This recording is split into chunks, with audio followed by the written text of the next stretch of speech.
त्यामुळे सध्या मुंबईसह कोकण, पश्चिम महाराष्ट्र, उत्तर महाराष्ट्रात जोरदार पाऊस पडतोय, निसर्ग असा भरतोय.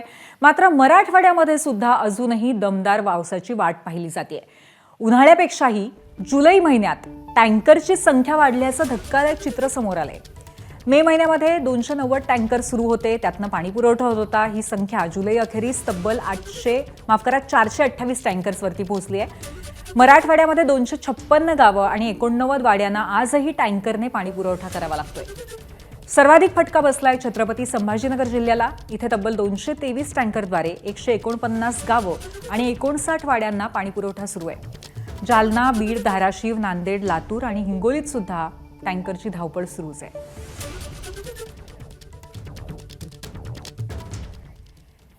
सध्या मराठवाड्यामध्ये टँकरवरच पिण्याच्या पाण्याची तहान कशी भागवली जाते पाहूयात टँकरची जिल्हानिहाय आकडेवारी.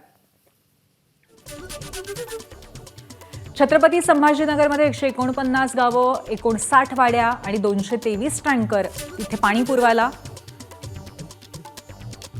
जालन्यामध्ये 72 गावांमध्ये 32 वाड्यांमध्ये 109 टँकर्स पाणी पुरवतायत.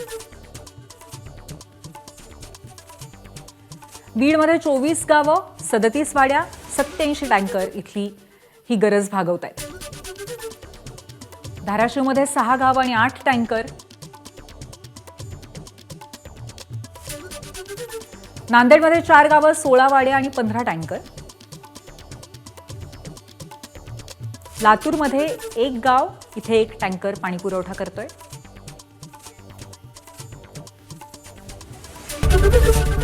एबीपी माझा, उघडा डोळे बघा नीट.